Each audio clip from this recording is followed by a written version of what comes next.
Hey everyone, welcome to Travel Through Stories. My name is Sean, and today I want to talk about 11 books that I really wish that I could reread again for the first time.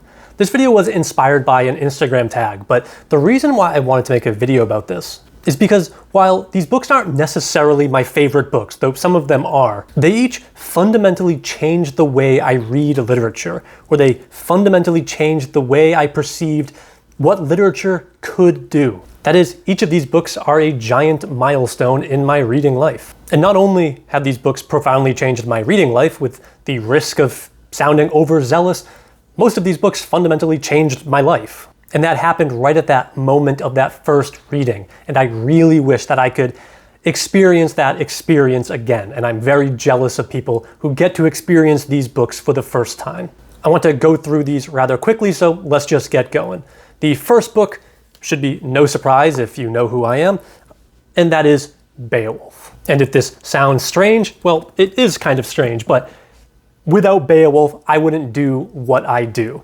Upon reading Beowulf for the first time, I just fell in love with the language. After reading it, I immediately began teaching myself Old English. I immediately began memorizing large portions of the poem in Old English so I could recite it. And it really taught me how to appreciate the aural, A-U-R-A-L, quality of poetry. The wordplay in this poem, never mind the amazing plot, the wordplay is why I love this poem so much. As in order to read this poem effectively, you have to learn Old English. And not only do you have to learn Old English, but you have to learn a very specific kind of Old English that is completely unique to Beowulf. See, Beowulf was written sometime between 1000 and 1400 years ago, and it is extant in only a single manuscript. And that manuscript has gone through a lot of trauma. We've almost lost this manuscript on multiple occasions. But so this means that in order to fully understand Beowulf, you have to learn an entirely new language. But you're learning that entirely new language just to read one poem. And going through that process just taught me so much about the value of slow, careful, methodical reading. Never mind translating as an act of reading. So yeah, Beowulf is Beowulf. I've read it at least 2 times every single year since the first time I read it. And teaching Beowulf is my favorite text to teach because watching my students fall in love with this text for the first time is just, well, it's one of my favorite parts of teaching. The next book is also a medieval book. We'll get to modern books in just a second. I promise this is the last medieval book. But that is the Sagas of the Icelanders, especially this collection put out by Penguin. If Beowulf made me fall in love with medieval literature, the Sagas of the Icelanders solidified that. This is the book that made me want to do a PhD. The Sagas are very simply one of the greatest gems of world literature, period. They're a vast corpus with brilliant stories about dynamic characters and intricate plots. If they were written in a more dominant language like English or French or German or Spanish, everyone in the West would be familiar with them. They read like modern novels, and like modern novels, they're filled with psychological and sociological probing that is just so much fun to read. I'm incredibly jealous of someone picking up Ale Saga or Gisli Saga or Njal Saga for the first time. I cannot recommend the Sagas of the Icelanders enough. Don't let the fact that they're medieval scare you away from reading them. They're very readable for a modern audience. Okay, let's get to some modern books. The first modern book that I really wish that I could read again for the first time is Cormac McCarthy's Blood Meridian. If Beowulf and the Sagas made me want to do a PhD, Blood Meridian made me want to do that PhD in an English department rather than a medieval studies department or a history department. Reading Blood Meridian for the first time is this just wonderful mix of horror, disgust, and thrilling wonder. But I would say the main emotion throughout reading Blood Meridian for the first time is just awe. Every single sentence in Blood Meridian sings, and it's this gorgeous contrast between the beauty of the prose and the absolute barbarism of the subject matter that makes this book so damn good. Reading this for the first time, I was horrified by the violence, but unlike a lot of people that I talk to who say that the violence made them want to put this book down, and I realize that this might make me sound strange, but even though the book is so violent and so grotesque, the prose is just so immaculately beautiful that I never wanted to put it down. And this book is, for my money, the greatest novel on the idea of America, on the history of America, and how our understanding of these traditional narratives of history have shaped us as a nation and continue to shape us as people. So yeah, I mean, what a book. Blood Meridian is just unlike anything else you'll ever read. And man, reading that first page again would be, for the first time, would be such a treat.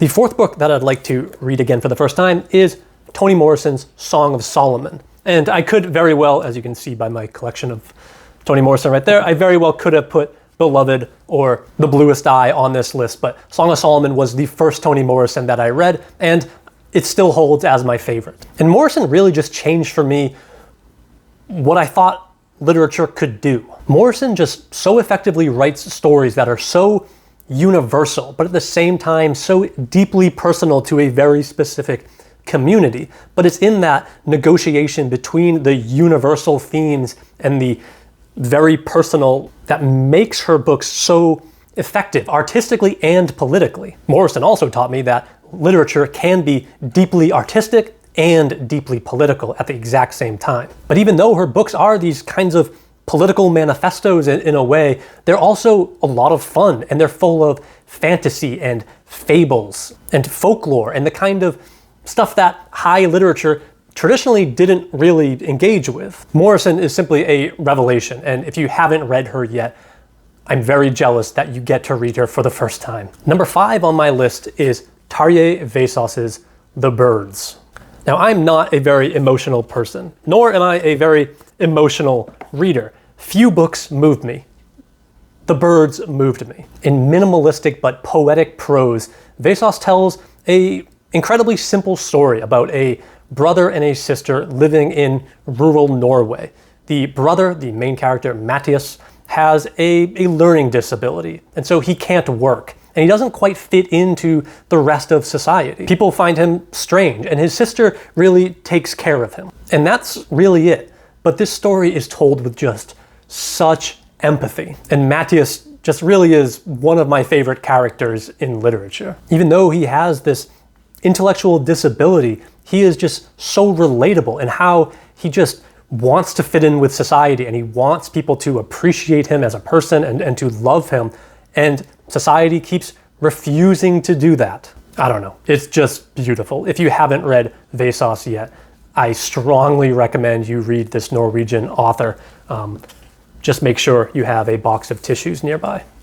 Speaking of Norwegian authors, the next book on my list is Karl Ove Knausgård's 6-volume, 3,600-page series, My Struggle. Call me a lit bro if you want, but I absolutely love Karl Ove Knausgård. And reading his massive auto-fictional account called Min Kamp, My Struggle, was one of the greatest reading experiences of my life. It's really hard to describe these books as they're really about nothing, telling you that they're a kind of auto-fictional memoir about Karl Ove Knausgård and his childhood and early adult life and living in middle-class Norway throughout the late 20th century and early 21st century probably wouldn't sell you on reading a 6-volume series. But there's something about Knausgård's prose and his unflinchingly honest introspection that is at the same time addictive and also just so refreshing. There are long digressions into art and into death, and there's this constant meditation on his own insecurities, most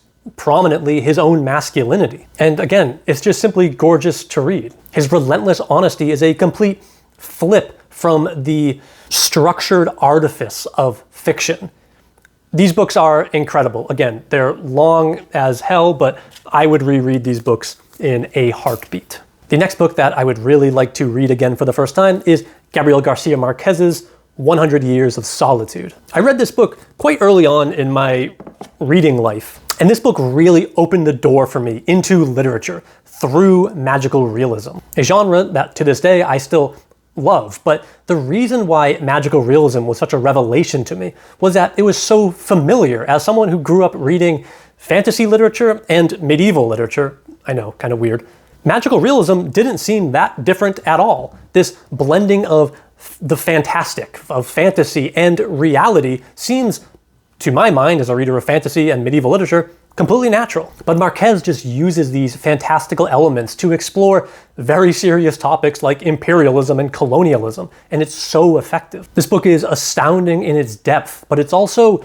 structurally dense and very difficult at times. This was one of the first difficult books that I really set my mind to reading. And this made me fall in love with so-called difficult books, books that take a lot out of you to read. They take a lot of attention and a lot of time. Books that aren't straightforward, books that don't just hand you things on a platter, but they really make you work for it, and they really make you question, well, everything. I remember exactly where I was when I read the first sentence of this book.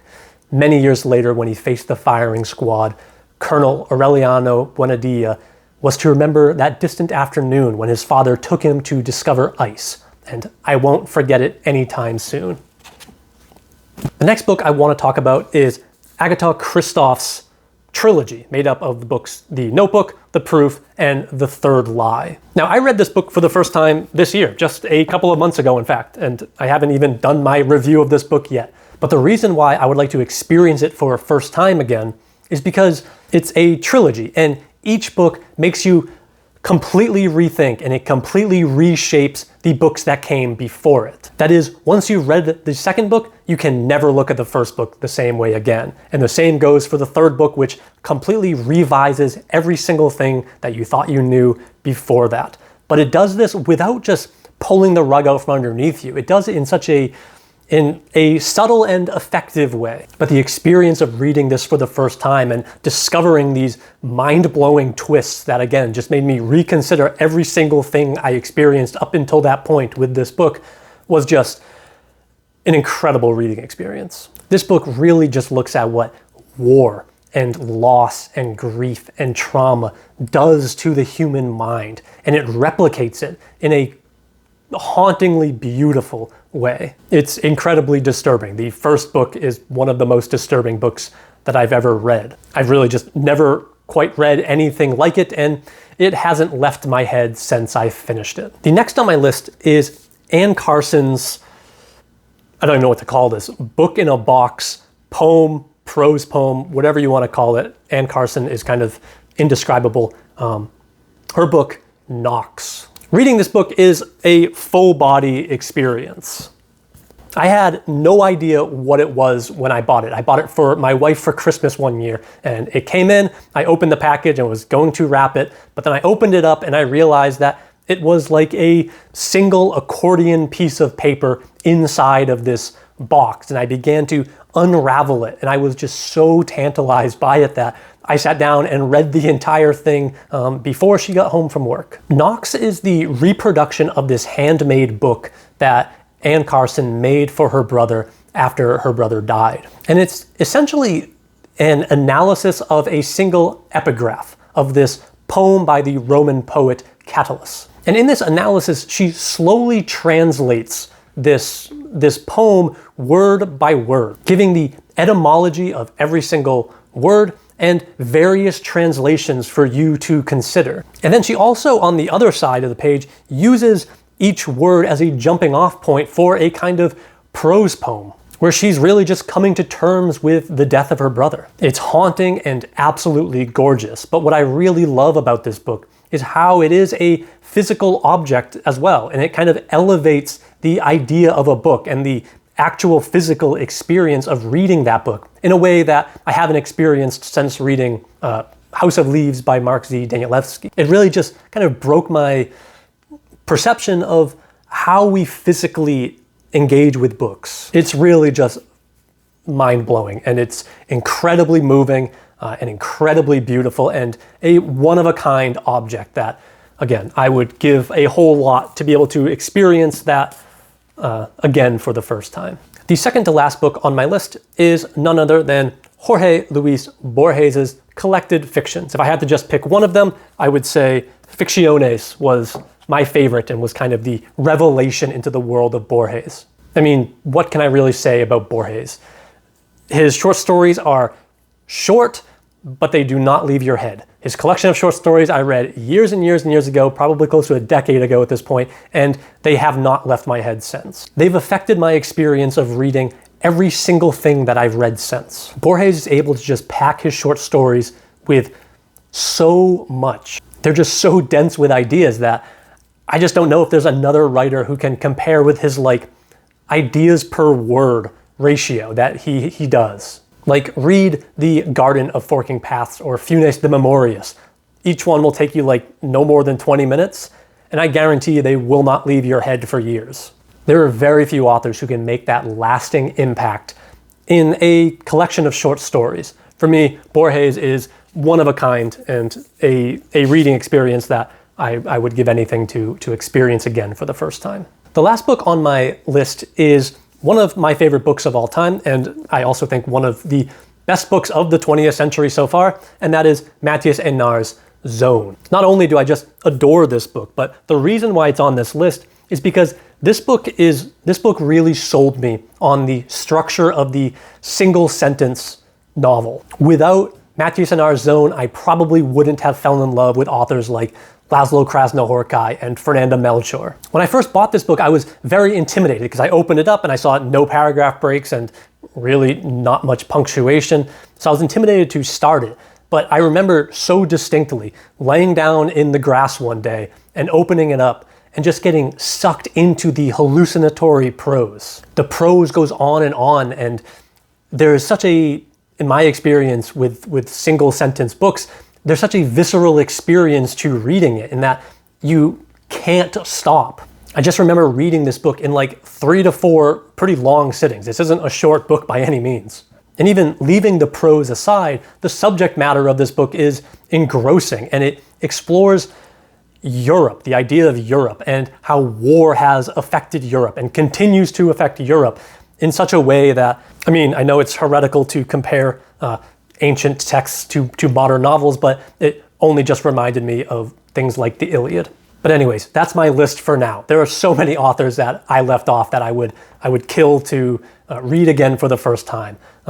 James Joyce's Ulysses, John Williams's Stoner, Sylvia Plath's The Bell Jar, Fosse's Trilogy, Gaddis's J.R., The Lays of Marie de France. Anyways, I think this is just an interesting question to ponder because I do think that it's fundamentally different than just what are your favorite books of all time. So let me know what some of the books that you would really like to reread again for the first time are. I would be really interested to know. But for now, thanks for watching.